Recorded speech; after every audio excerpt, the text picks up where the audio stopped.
Okay, welcome to Ask the Expert. This morning we have Dr. Joglekar, Dr. Alok Joglekar from University of Pittsburgh. He did a postdoctoral fellowship at Caltech. Prior to that, he did a PhD in microbiology, immunology, and molecular genetics. What a combo at UCLA. And then he had Master in Science, basically in biotechnology, bioinformatics at University of Pune in India. So he's now an assistant professor, Department of Immunology. He's a core member at the Center for Systems Immunology, and he has the appointment as a joint faculty member for the Department of Computational and Systems Biology. What they're doing over there at Pitt in his laboratory is very, very interesting.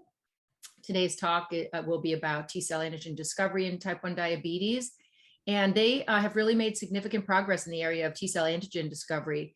They have a novel high throughput approach developed by the lab that's demonstrated the ability to identify the target antigen of a given T cell.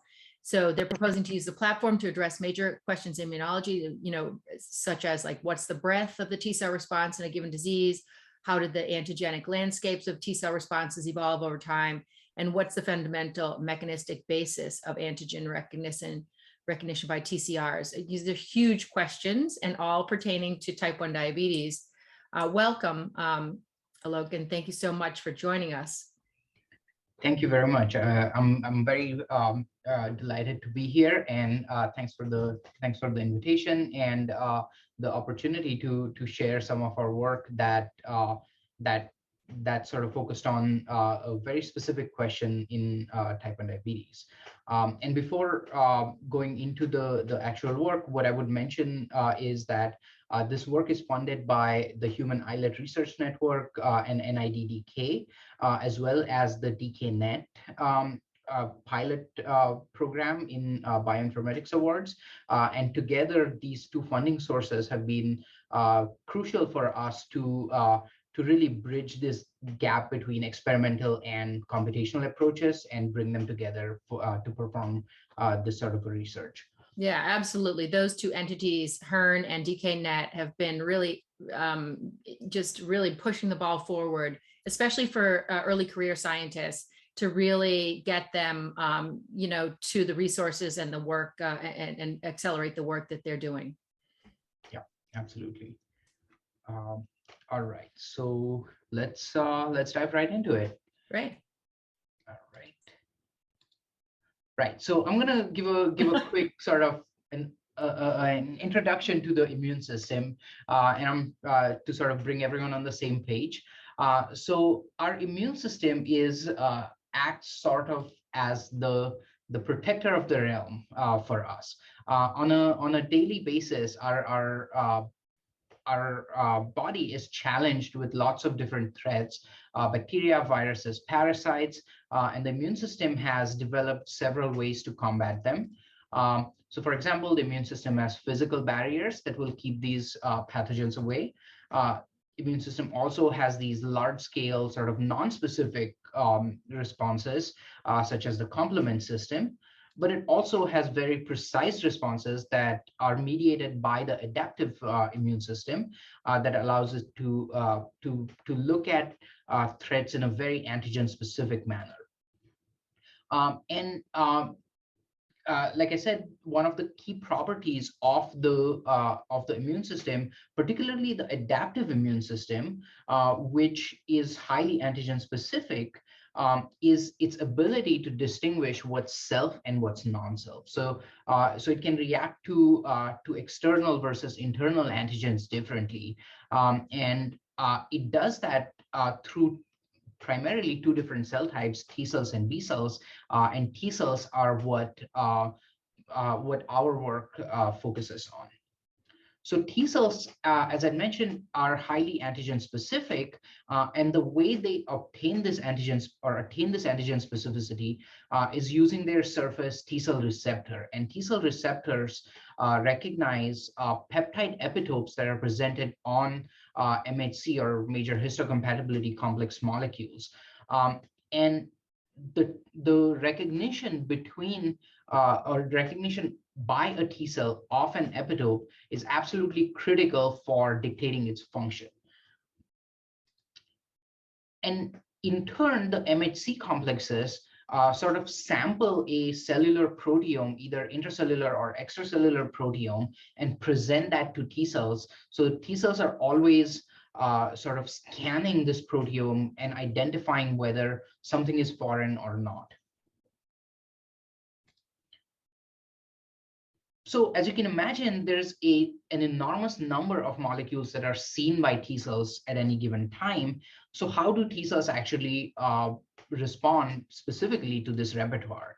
And again, this is where one of the fundamental properties of the adaptive immune system that's unique to the adaptive immune system comes into play, where there is a combinatorial sort of recombination process that rearranges several gene segments to form highly diverse and polymorphic repertoire of T cell receptors. It's actually estimated that there are over 10 to the power of 20 possible TCRs that are generated in a human or in a mouse. And out of that, through thymic selection, the repertoire is sort of trimmed to something like 10 to the 11th or 10 to the 12th T cells in our body. But as you can imagine, this is a huge number of T cell receptors. And the way these T cell receptors get their antigen specificity is that they use highly variable regions, particularly those called complementarity determining regions, that specifically interact with epitopes that are presented on MHC.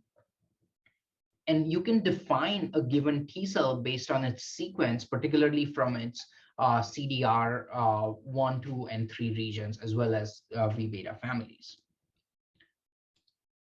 So when one looks at functions or the different facets of T cell function, you start with epitope recognition by a TCR. As I've mentioned, this is a repertoire of TCRs at a systems level. But this recognition then initiates a signaling cascade that gives rise to changes in gene expression, which then gives rise to a functional response.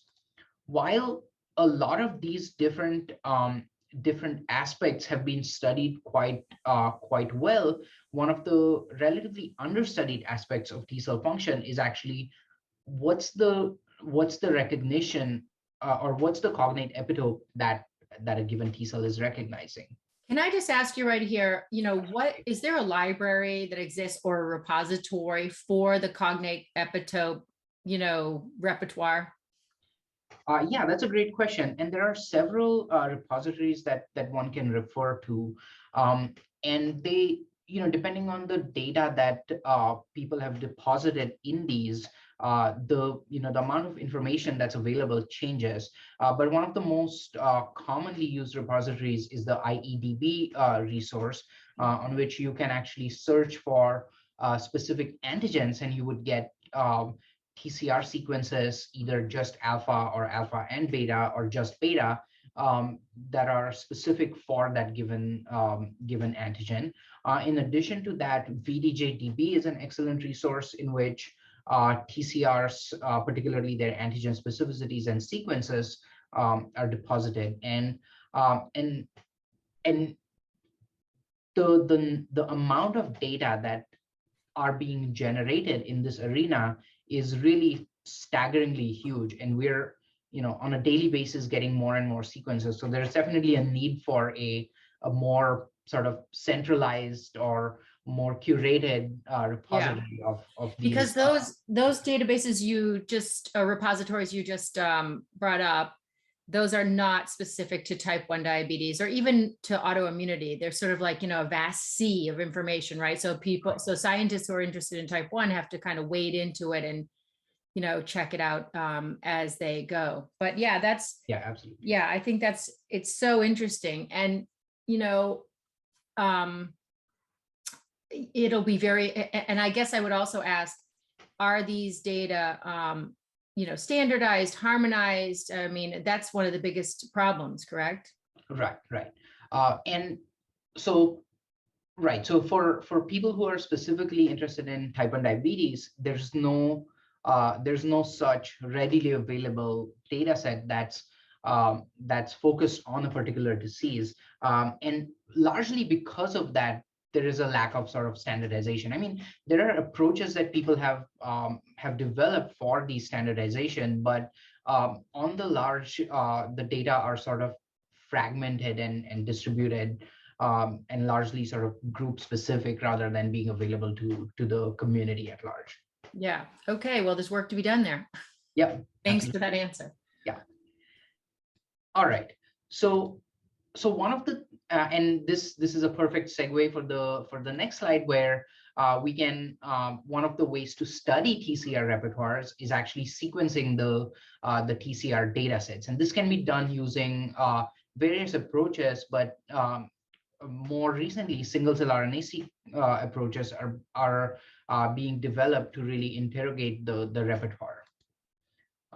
Right. So some of the most popular approaches here are adaptive biotechnologies immunoseq approach, which one can use to profile a large number of TCR beta, in particular TCR beta sequences, whereas the 10x genomics single-cell RNA-seq methods can be used effectively to look at both alpha and beta chains, but on a relatively smaller number of cells at a time.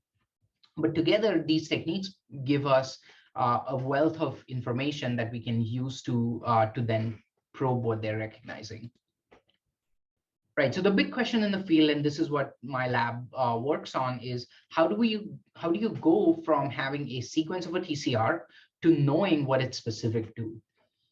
And there are several types of methods that people have developed, and I'll try to give a little bit of an overview of those methods. So the first types of methods that people have developed are what's called antigen directed methods. So essentially, we can start with a limited set of antigens that we are interested in and see if any of our T cells of interest bind to those antigens. And one of the best examples here is actually to look at SARS-CoV-2 specific T cells, for example, from COVID patients, where we know that if we want to look at cells that are specific for SARS-CoV-2, then we already know the proteins of interest there. So we can probe T cells based on those proteins. And therefore, these methods are called antigen directed. On the other hand, we can start by just taking a T cell receptor and do sort of library screens to identify what that T cell receptor is specific to. And these are, of course, TCR directed methods. Oftentimes, they don't assume a priori what the antigen may be. So it can be a relatively unbiased way of probing a TCR, but that also complicates things because then you're looking at a much, much bigger universe of epitopes that the T cell could be recognizing. And then finally, these are relatively nascent and under sort of rigorous development as of now.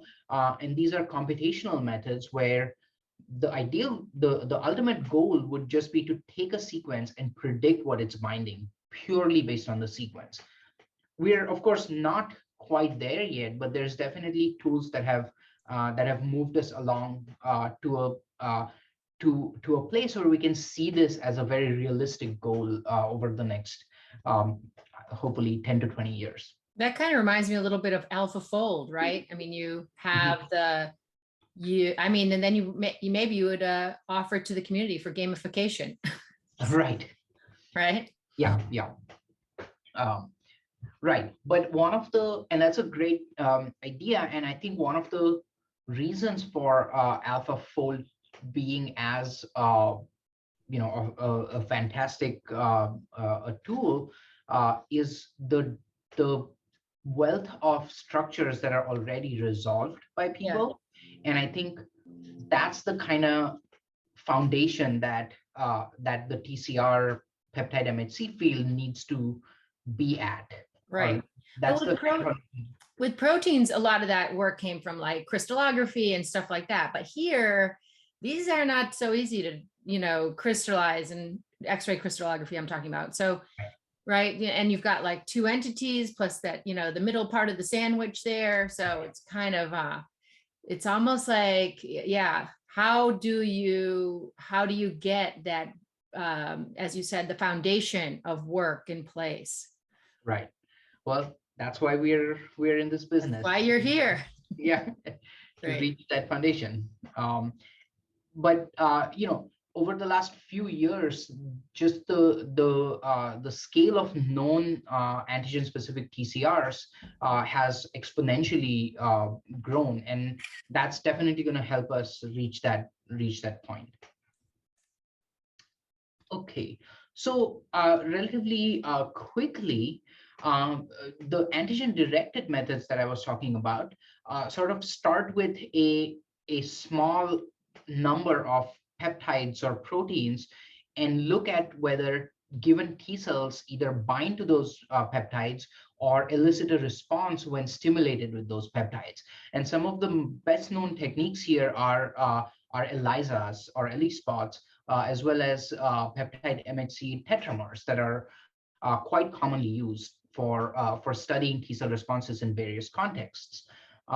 The advantages of these techniques are they're quite sensitive, they're rapid, and they're quantitative, but also they're limited by the numbers of peptides that you can probe at a given time. It's typically a few peptides to at best hundreds of peptides, which really, without knowing what a T cell may recognize, hundreds of peptides is nothing compared to what's the possibility of Oh yeah, it's just a recognition. drop in the bucket. Right. On the other hand, there are many TCR directed methods that have actually come out in the last few years, and the method that was developed by me was one of these, and these are roughly categorized in the truly unbiased methods such as combinatorial libraries or yeast display libraries, or you have cell-based libraries of epitopes that you can use to screen individual TCRs. And they typically start by having one or more, a small number of TCRs, and then screen those TCRs against a large number of epitopes. But these methods also have their advantages and disadvantages. Methods like yeast display or combinatorial peptide libraries can do truly unbiased screens of 10 to the 8 sort of epitopes. But they're also quite labor intensive, and the results that you get at the end are not always physiologically relevant. Right. Whereas the cell-based methods is sort of a medium between the two methods, where you're not scanning for as many epitopes, so up to 10 to the 5th, 10 to the 6th epitopes, but at the same time, you're getting physiologically relevant epitopes. But these methods are also quite labor intensive as the yeast displays or combinatorial libraries are. Can I ask you, how many labs do you think they're studying type 1 diabetes and in the TCR sort of realm? I can think of like Todd Briscoe's lab and BRI and places like that. But, how many labs are currently doing this sort of labor intensive work, the physiological, PMHC presentation work? Right. So, of course, without knowing all the sort of in progress kind of methods in terms of a TCR directed antigen discovery approach, there's definitely several labs who are working on it, and clearly this is not an exhaustive list for sure. Just a ballpark. I would say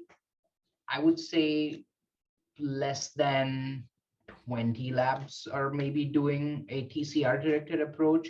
And that may even be a slight overestimation, but then again, I don't want to necessarily. Yeah, no, it's just a ballpark. I mean, it just shows that there's room for a lot more people to enter this realm. Absolutely. And I'll touch on that when we sort of transition into my lab's work and Right. why we think there's room for growth for more labs to come in. And actually, one of the things has been that these methods have not always been accessible to the large community, or to the community at large, because they've been sort of restricted to that lab's expertise. Who developed the method, and that's one of the things that one of the goals of my lab is to really make at least our method as broadly applicable as possible, and we want to spread it to to other labs as much as possible. Well, that can be very easily done with Protocols IO, Lenny Titleman's effort. Yeah. And we actually have a Nature Protocols protocol out for some of our antigen discovery work, and we're hoping to get another round of these sort of protocols out. Great. All right. So then moving on to computational approaches, and I won't spend too much time on it, but these approaches actually what they try to do is they look at either shared motifs in TCR sequences or similarities among TCR sequences in order to identify TCRs that may be likely to share the same antigen. What that means is that if you have one TCR that recognizes a given antigen, you can look at similar TCRs to that TCR and hypothesize that those TCRs might also recognize the same antigen.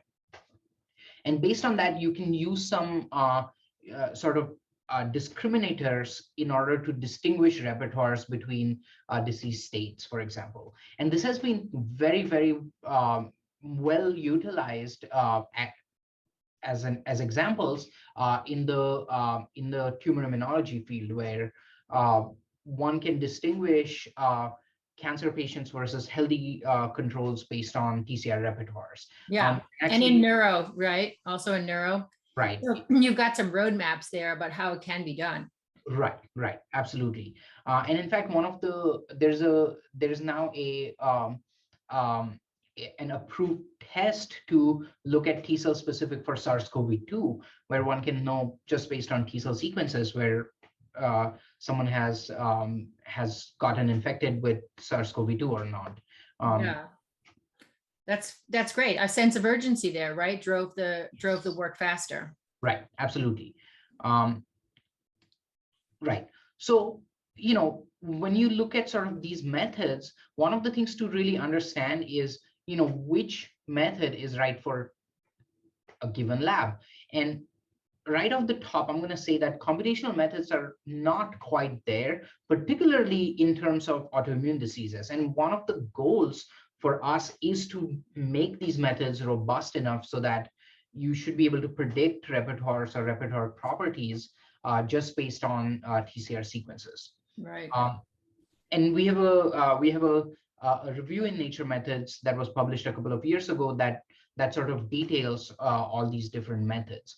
But a very rough guide is that if you have a small number of antigens that you're interested in, then antigen-directed methods are more suitable. But if you have a large number of TCRs without really knowing what the universe of antigen may be, then TCR-directed methods are typically more suitable. So that's a sort of a rough guide to distinguish between those. Yeah, coming at it from two different ways. Right. Okay, so how do we, so this is a summary, just sort of showing our rough guide to that. And again, computational methods are relatively nascent at the moment. But one of the most recent things is that in addition to identifying the antigen of that's recognized by a T cell, you can incorporate those data with multi-omic approaches with other facets of the T cell function. So if we go back to the diagram that I had, we can sort of look at a systems level integrative view of the T cell function, starting with its specificity. So could you kind of like bring in the fact that a certain subpopulation was exhausted or whatever? Absolutely. And I'll show some of our data that sort of looks at that. Beautiful. Okay, so here's I'm transitioning into some of our work that's funded by NIDDK HERN and DKNet. So I don't necessarily need to introduce that T cells are quite critical in type 1 diabetes in both mice as well as non-obese diabetic mice. Pancreatic islet beta cells get destroyed because of T cells infiltrating the islets and recognizing antigens and destroying cells that express those antigens. And in my lab, we use NOD mice as primarily the model of type 1 diabetes, and they develop type 1 diabetes spontaneously on a fairly robust in a fairly robust manner, and that type 1 diabetes development is actually predicated on T cell infiltration into the islets, which happens progressively. One of the features of NOD mice that's so important to us is that a lot of the autoantigens that have been known to be targets of autoreactive T cells in NOD mice are also shared by human patients. And that allows us to study NOD mice and hypothesize fairly reasonably that the antigens found in NOD mice are also going to be good candidates for antigens in human type 1 diabetes patients.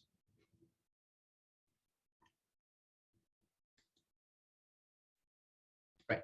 But one of the challenges that still remains, and this is where there is room to sort of grow as a field, is that if you look at an antigenic landscape or a repertoire that's found within the islets, majority of those epitope specificities are still undefined. So we have no idea what about half of the cells that are going into the islets are actually recognizing. And this is where my lab's work comes into play. And also, I would just sort of throw in a little, question. It's not really known as whether or not these TCRs have been sort of like miseducated, or T cells have been miseducated somewhere else and coming in. And that's what we had a little paper that came out that was talking about how microbial GAD has some overlap with the human GAD autoantibody.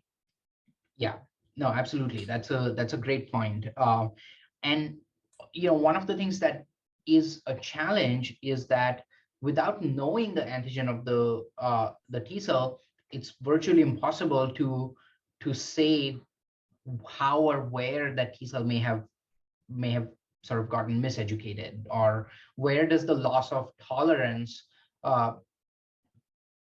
that particular antigen develops. Well, can you not trace the origin of the TCR using CAMs? You can trace the origin, but typically what happens is you cannot compare TCR sequences across mice or across patients, because typically most of these TCRs are private. So what you can track is antigen specific T cells. Mm-hmm. But to do that, you need to know the antigen. Yeah. It's a conundrum. Yeah, so it's a chicken and egg sort of a problem, but what we are essentially hoping or aiming for is that by better defining what T cells are recognizing, that we would be able to then use that knowledge to then look at more fundamental questions of how's the tolerance lost.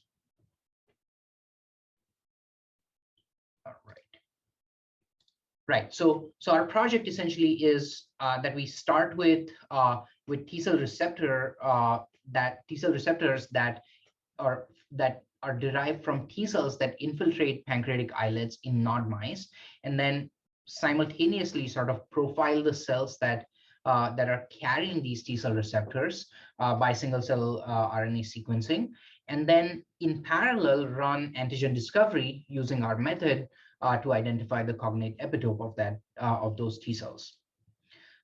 And with the goal that if we do this in mice, identify novel autoantigens, we can then go back to humans and see if they are also autoantigens in human type 1 diabetes. And I don't know how much time. Yeah, just keep going. I mean, we can go over. Okay. This work you're showing kind of reminds me of an interview that we had earlier in the week with Chen So coming out of the Teichmann lab, where they're doing a lot of this kind of setting up the human cell atlas, right? I mean, they're working with Aviv Rajev, who's in Genentech now. She was at MIT, and they're trying to put this whole thing together. So it seems like your work could actually help inform that human cell atlas. Yeah, absolutely. And I mean, one of the sort of grand goals of the field should be, and I think it is, in some ways, to build this atlas of, you know, antigen specific T cells, and what are the antigens that are recognized in all different tissues, all different locations throughout development, that sort of thing. Absolutely. That's a great point. Okay, so we start with single cell profiling, and essentially what we have is a data set where for each cell we have the transcriptome of the cell, but also the TCR sequence that's encoded by that cell. So we can define each cell by its TCR clonotype, and then study the phenotype that's exhibited by these cells. Nice. And so these are all those sort of aggregate data showing the CD4 T cells that infiltrate islets of 6, 8, and 10-week-old nod mice. And these are sort of pre-diabetic nod mice, so they haven't lost their beta cell mass completely. And there's progressive sort of increase in T cell infiltration across these 3 time points. Okay, so going back to sort of the phenotype, because we know the TCR and we know the transcriptome, we can sort of divide these cells based on their broad phenotypes into different sort of functional clusters. And as you can see here, we are seeing cells that look sort of like naive T cells, but also some activated T cells, as well as some signatures of exhausted T cells. As well as some regulatory T cells. And then one of the cool things we can do is superimpose the clonal expansion of the T cells on this phenotype. So we can, based on the TCR sequence, we can attribute how many clones of a given cell are present in our data, and then superimpose that information. So darker colors here correspond to higher clonal expansion. And we can see clearly that in these sort of activated and exhausted cell clusters over here is where we see most of our clonal expansion. And that's sort of, and we can definitely go into sort of the finer phenotypes.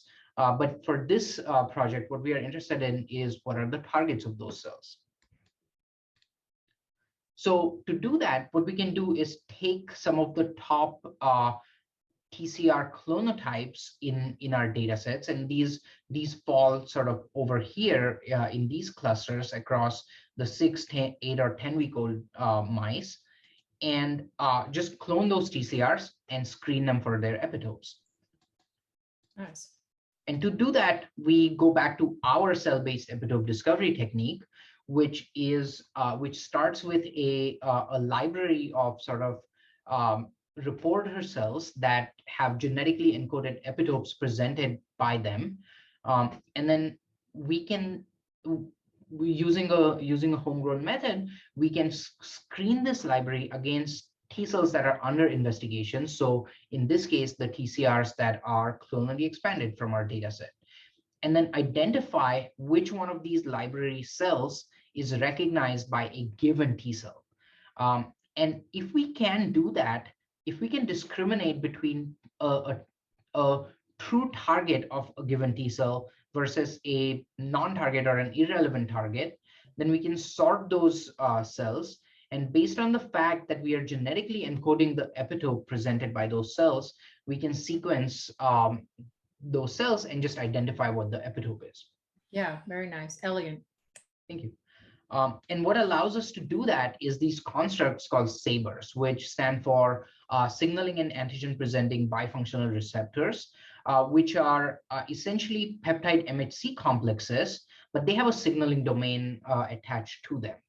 So what this really allows us to do is convert this sort of one-way interaction of T cell and a peptide MHC complex into a two-way interaction, where we can not only present an epitope to a T cell, but also generate a signal if that epitope is recognized by that T cell.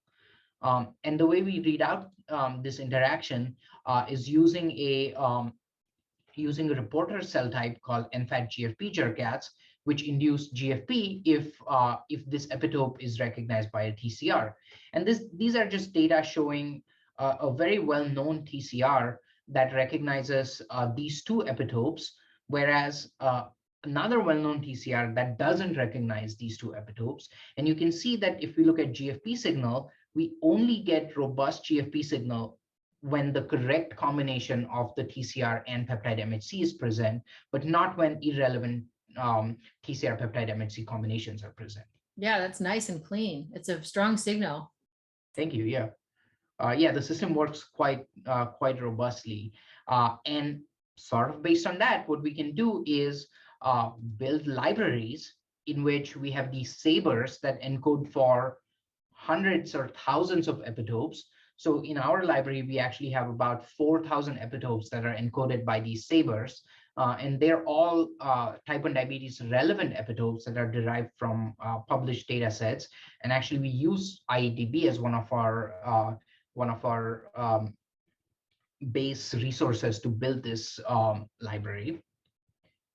And then we can express this library into our reporter cells and then screen them against TCRs expressing our or TCRs that are expressed in our cells, and then identify the epitopes recognized by these TCRs. So as I mentioned, we built this library of about 4,000 epitopes based on a paper that was published a couple of years ago by the UNNUA group. And this library has all sorts of different epitopes in there, including post-translationally modified epitopes as well as hybrid peptides. So I'm going to skip over validation and just say that we have this library. We validated it by using a well-known TCR, and this is the epitope. And what we identified through our library are highlighted here, which are essentially analogs of the epitope that we know is the positive control epitope. So we can validate the library. And then we have actually implemented this library in our data set. And these are a lot of the ongoing data. So this is not a complete data set, but right off the bat, we've identified about 9 TCRs that are specific to 3 different antigens. And this is completely de novo. We start with the TCR sequence, we run a screen, and at the end of the screen, we get its cognate epitope. So this is a really nice scale at which we are working, where not many labs are actually able to do this sort of a de novo TCR antigen discovery. No, they aren't. I have not seen anything out there like this. Yeah, there are a few different techniques that have been published. As far as I know, in the type 1 diabetes field, there are only a few labs that can do this sort of research, and we are very happy that that in sort of our preliminary studies that have led up to this point, that we can fairly rapidly screen a large number of TCRs and identify antigen-specific TCRs. It looks like there's a need for more hands on deck, right? Absolutely. Because now you've established this protocol, and it's like, let's get it out into the hands of others. We just spoke recently to Linda D'Amelio from Indiana University, and David Maas from Stanford. They're putting together a program called Diab Docs, a K-12 for 11 early career physician scientists, right? Mm-hmm. That have appointments, and they need to submit their LOI by August 1. It looks like this kind of program could be so useful for somebody like that, and they get funding, mentorship. I mean, and this kind of approach could be something that an early career physician scientist could dive into, correct? Yeah, absolutely. All right, so that's a shout out. If anybody hears this, contact Alok. Yep, definitely happy to start collaborations and sort of spread this method to other labs. And I'll mention that it's not, even though we're focusing on type 1 diabetes here, the method is really broadly applicable to other autoimmune diseases. So right. Even if you're interested in other diseases, definitely contact us, and we'll be happy to chat more about what we can do. And I think this is sort of my probably the last slide. Right. So going back to sort of gene expression. So now that we've identified at least 3 different antigens that that these cells are recognizing, we can actually go back and look at the phenotypes of these T cells and correlate that. Now, this is super preliminary, but we're doing a lot of computational work, and this is really where the DKNet project comes in to identify if what are the salient features of these T cells that are antigen specific and also clonally expanded. Right. So that to summarize, we've developed this method of TCR directed antigen discovery, and we have implemented it for looking at T cells in non-mice. And what we are doing currently is sort of scaling this up to really identify and map out the landscape, but also to translate this to human patients, because that's critical for understanding development of disease, as well as coming up with either diagnostics or therapeutics. So you would, I mean, what's your first target? Like in the prodrome with like one autoantibody, try to get some T cells out of those people? It's very, like, sometimes it's kind of hard, right? There's very low number. Yeah, I They're think specific for type 1. Right, that's a great question. I think we're still in the in the process of figuring out what's the right cohort of patients to get the data from.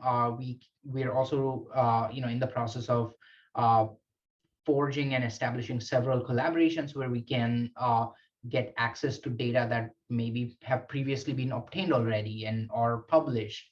So we're sort of exploring several different avenues in that, and trying to figure out what's our best sort of what's our optimal strategy target. Yeah, I know, talking to Sarah Richardson, the other day, she was really, she talks quite a bit about the endotypes that exist in type 1. And even though, some might say that's like not a good business case, it's still is showing itself as a reality. So I mean, when you talk about this work, it's kind of, I think it's great that you're really trying to drill down on specific targets. Thank you.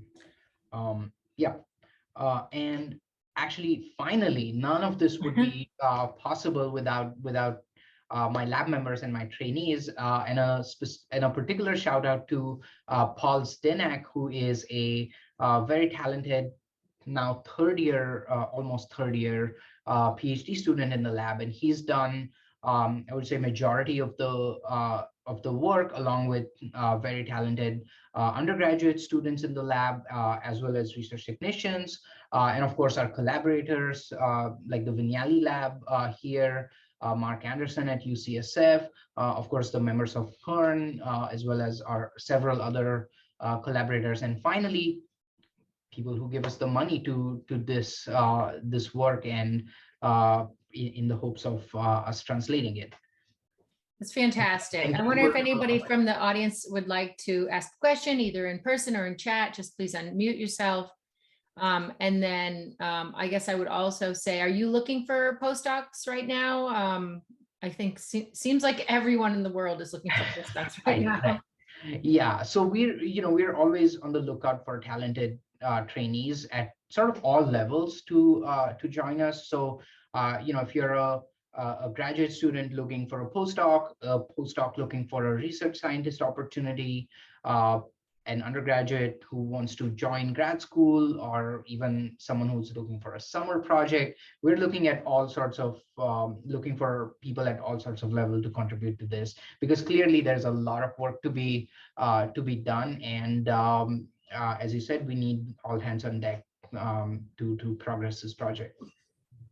Well, that is really an inspirational, approach and talk. So I appreciate you so much taking the time. We did go a little over just because it was so interesting. Oh, I have a question. Yes. Thank you very much. Please unmute yourself. Yeah. Hi, Alok. Very great presentation. And so if you were to translate those studies in NOD mice to do them in humans, I think you will first have to use deceased donors for islet-infiltrating T cells, right? So how many patients and how many T cells and how many years you think it will require you for to get an idea of different profiles of patients? Are we just talking about endotypes, but it's likely that they are indeed different types of immune responses that may be dominated by certain types of T cells. So how would you, I think you will have to start with deceased donors first. How much work do you think that would take? Yeah, that's a great question. And actually, another complicating factor on top of the ones that you mentioned is the HLA type. So I think our starting point would actually be to focus on certain high-risk alleles. And one of the things we're looking at right now is HLA-DQ8 as our sort of starting point. So first, we would, of course, look at HLA-DQ8 positive deceased donors, islet-infiltrating cells from them. And I'll say it's hard to predict right off the top how many we would need to define, comprehensively what the antigen is. So in this work, we took about 11 mice overall and looked at their T cells. And I would say a good pilot project level project would be something like tens of patients or tens of deceased donors and something like 5 to 10 TCRs, top expanded TCRs per donor. That's what I would start with as a pilot project basis. Okay, and then moving on to living patients. So if you were to profile those, any way you'll be able to, obviously, if you use tetramer to enrich those T cells, you already know the antigen. So is there any markers of activated T cells that you could use to enrich, maybe to try to pre-select those that are likely involved in the process? That's a great question too. We are working on that right now. We are working on sort of two different ways to answer that question. One of them is phenotypic markers of cells that we can maybe use, and there are some.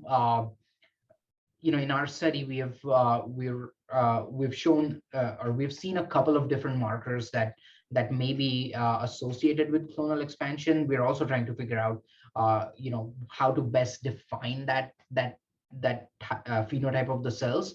But the other way to answer that question is actually looking at the TCR repertoire, and can we first do a similar study that I showed here with human samples, so that we have a good amount of human antigen-specific TCR sequences, and can we use them to go back to TCR repertoires of living donors from which we can pull PBMCs and then look at repertoires in the PBMCs. Now, this is very early on, I would say, for both of those, but we are working on both aspects. And if there are some specific alpha and beta chains that are enriched, you could also use antibodies to pull them out, right? Right, possibly, yeah. Great, thanks. That was a great series of questions. Thank you so much. All right, well, in the interest of time, I'm sure you've got to get back to the bench, and thanks again, Alok, for talking with us. And it's great. You're doing some fabulous work, and I would encourage anyone who has interest in this realm to reach out to you. Just a really dynamic place to be right now is UPitt in the Joglekar lab. Have a great rest of your day. Thanks very much. I appreciate the opportunity.